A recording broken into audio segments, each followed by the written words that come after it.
اصحاب کہف جب حضرت عیسیٰ علیہ السلام کو اللہ کریم نے چوتھے آسمان پہ بلا لیا نا، تو دقیانوس نام کا ایک بادشاہ ہوا بنی اسرائیل کے اندر، بڑا ظالم تھا، اس نے گمراہی پھیلا دی، اور جو لوگ معاذ اللہ کفر اور شرک نہیں کرتے تھے انہیں قتل کروا دیتا تھا۔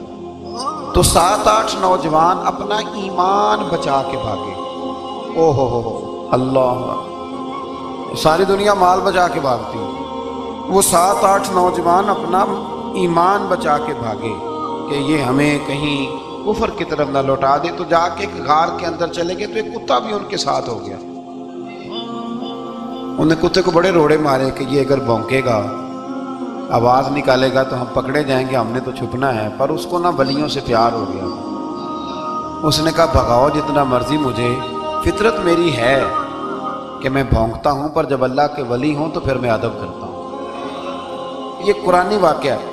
اچھا، یہ عین وہ واقعہ ہے قرآن مجید کا کہ جو بہت ساری چیزوں پر ویسے ہی نص ہے اور بہت ساری زبانیں ویسے ہی گونگ ہو جاتی۔ تو وہ 6-7 لوگ تھے، وہ چلے گئے غار کے اندر، جا کے انہوں نے پناہ لے لی۔ بادشاہ کو پتہ چل گیا کہ غار کے اندر ہے۔ اچھا، اللہ کی قدرت، جیسے ہی داخل ہوئے انہیں نیند آ گئی،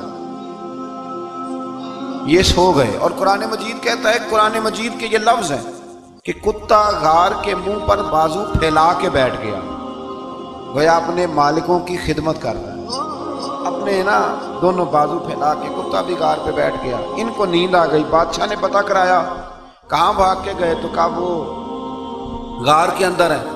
بادشاہ کہنے لگا کہ ان کی سزا یہ ہے کہ ایک دیوار چن دو غار کے منہ میں، غار کوئی بند کر دو۔ جس بندے کی ڈیوٹی لگائی نا غار چننے کی، بندہ بڑا نیک تھا، اس کو دیوار بنانے کا ذمہ دیا، اس نے نا دیوار بھی بنائی اور ایک تختی پہ نا سب کے نام لکھے، اور وہ تختی ایک صندوق میں رکھ کے وہاں بند کر دی، اور اسی طرح کی ایک تختی اس کے نیچے لکھا کہ ایک تختی ان کے ناموں کی نا میں مال خزانہ میں بھی بند کر رہا ہوں۔ اللہ تبارک و تعالیٰ کی قدرت کے بعد مفسرین نے لکھا ہے وہ 300 سال تک سوئے رہے۔ 300 سال کے بعد اس طرح ہوا کہ حکومتیں بدل گئیں۔ بیدروس نام کا ایک بادشاہ آ گیا، وہ بڑا نیک دل تھا، اس نے ہر طرف حضرت عیسیٰ علیہ السلام کی شریعت کا پھر سے نعرہ بلند کیا۔ اب نا کچھ لوگ ایسے تھے جو منکر ہو گئے تھے کہ مرنے کے بعد دوبارہ کیسے اٹھیں گے۔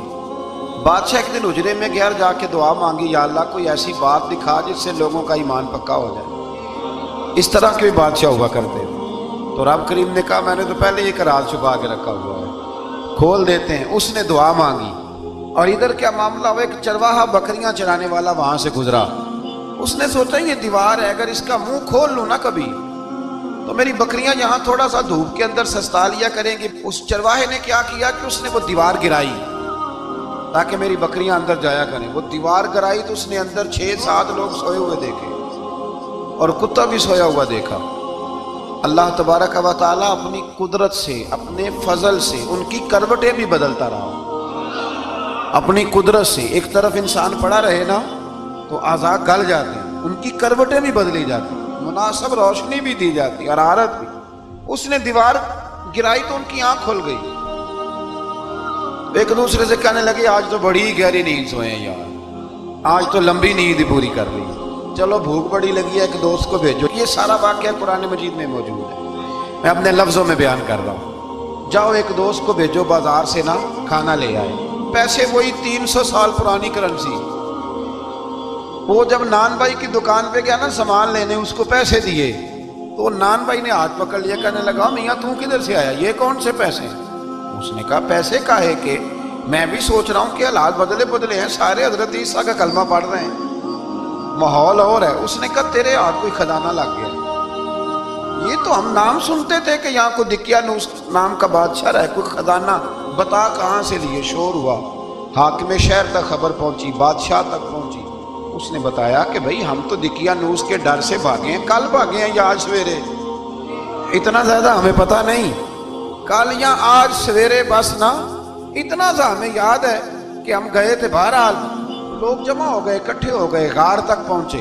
اب جو غار کے اندر تھے وہ پتہ کہتے کہتے لگتا ہے ہمارا دوست پکڑا گیا ہے، پکڑا گیا ہے۔ تو اب بندے جمع ہو، وہ اندر ڈر رہے تھے، تسبیح کر رہے تھے، اللہ کو یاد کر رہے تھے۔ ادھر یہ پہنچ گیا جب ان لوگوں نے یہ جیتا جاگتا رب کے فضل کا نمونہ دیکھا، اور بادشاہ نے کہا کہ یہ کیا ہے؟ صندوق کھولا تو اس کے اندر وہ تختی لکھی تھی کہ یہ ان کے نام ہے، یہ دقیانوس سے ڈر کے بھاگے ہوئے ہیں، یہاں یہ سو رہے ہیں، اور اسی کی ایک تختی میں نے فلاں جگہ بھی دفن کیا، وہ تختی بھی وہاں سے نکل آئی۔